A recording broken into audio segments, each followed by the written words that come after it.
प्रदेश मुख्यमंत्री Sukhvinder Singh Sukhu north zone बैठक के पश्चात शिमला पहुंचे हैं, जहां उन्होंने बैठक में विभिन्न मुद्दों पर हुई चर्चा को मीडिया के समक्ष रखा। मुख्यमंत्री ने कहा कि शानन प्रोजेक्ट की लीज मार्च 2024 में पूरी होने वाली है। ऐसे में प्रोजेक्ट हिमाचल प्रदेश को मिलना चाहिए। साथ ही बीबीएमबी में रोटेशन के तहत हिमाचल का परमानेंट मेंबर भी होना चाहिए।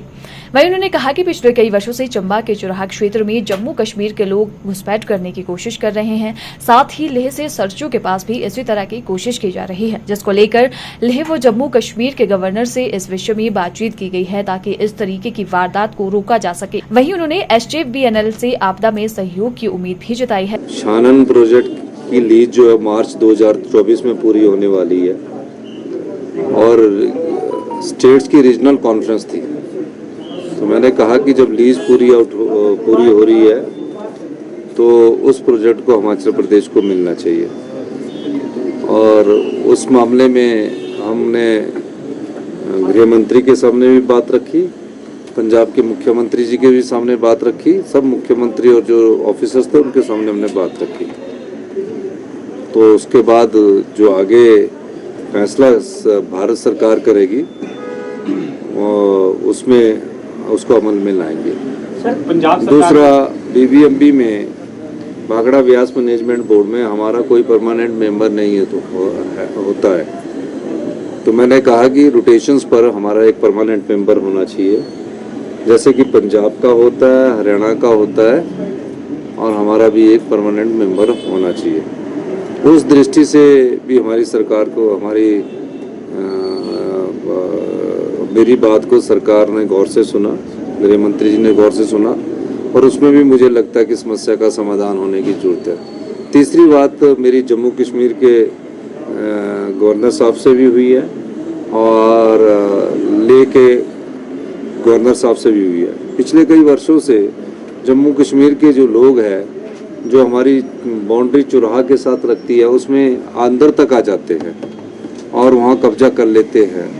तो हमने कहा कि एक तो जो सर्वे ऑफ इंडिया है उसकी मैपिंग होके ये लग जाए, और दूसरा जो सरचू के पास अंदर को आते हैं लेह से जो उनकी बाउंड्री लगती है, उसके बारे में मेरी बात हुई। तो मुझे दोनों लेफ्टिनेंट जनरल गवर्नर ने ये कहा है कि हम इस मामले में अपने होम एडवाइजर को भी बोल दिया है, और मुझे लगता है कि इस प्रकार की वारदात है जो पिछले कई सालों से होनी है, उसको रोकने की बात की।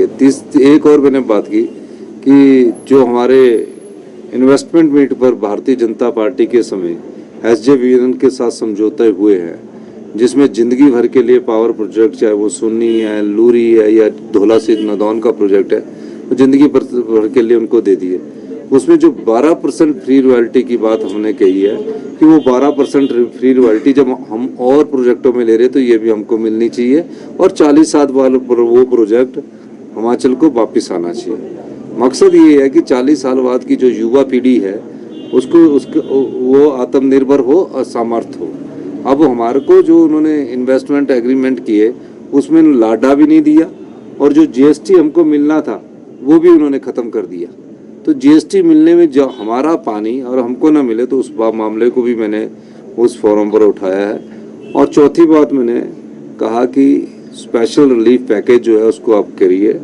स्पेशल रिलीफ पैकेज नहीं करना तो जो हमने अभी भारत सरकार के जो डिजास्टर्स के नॉर्म्स होते हैं, केंद्र सरकार के डिजास्टर के नॉर्म होते हैं, उसके हिसाब से हमने 10,000 करोड़ रुपए के उनके नॉर्म्स के हिसाब से जो हमने डैमेज है उसको भेजा, तो उसके हिसाब से हमारा तकरीबन 1500 और 2,000 करोड़ मिलता है, वो तो दे दीजिए, वो तो हमारा बनता है। तो 2 बार तो केंद्रीय टीम आ गई है, तीसरी बार भी आप हमारे को केंद्रीय टीम अब 28-29 को आने वाली हो, तो वो तो दे दीजिए।